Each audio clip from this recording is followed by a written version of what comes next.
Na jemi të hapur me zë presidentin. Nuk po shohim asnjë hap konkret. Unë po gëzona që kjo prioritet. Po shpresoj që kena me mujt me bona zgjidhje. Që keni me mujt me bona zgjidhje. Kemi me mujt. Shumë mirë e thon. Kemi me mujt. Ambasadorët e nderuar i thrasim masi ta zgjidhin presidentin. Se përbes nuk e besoj asgjë na vit.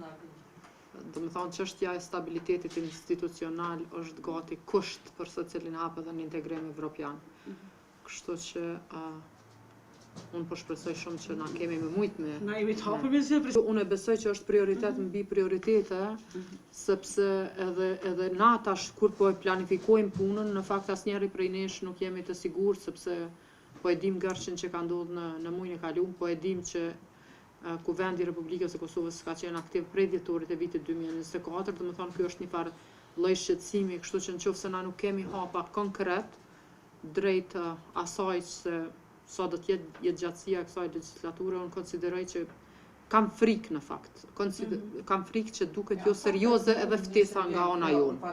Na jemi të hapur me zë presidentin.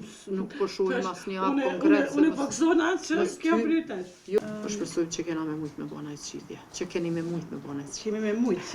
Shumë mirë e thon. Kemi me mujt. Caktimi i ministrave në raportim ose qoftë edhe vizitat e komisionit nëpër ministri të caktohet pas takimit me kryenegociatorin, ku na prej kryenegociatorit do të kërkonim faktikisht që të na japte agjendën e reformave rreth planit të rritjes dhe zbatimit të gjitha kushteve, ku e kemi një progres dhe të shohim për shembull se cila prej ministrive ose ka bë progres ose ka ndonjë pengesë dhe mandej ne vendosim sa dëshirojmë të vizitojmë ato të cilat kanë ngecje në realizimin e programit të reformave. Është me rëndësi është kryenegociatori duhet me qenë transparent edhe para komisionit vjen të raportojë, ndoshta edhe para fillimit të negociatave që të bëhet e ditën cila është agjenda e debatimit që do të bëhet në një takim që do të bëhet ose bilateral ose trilateral që bëhet, organizohet në Bruxelles.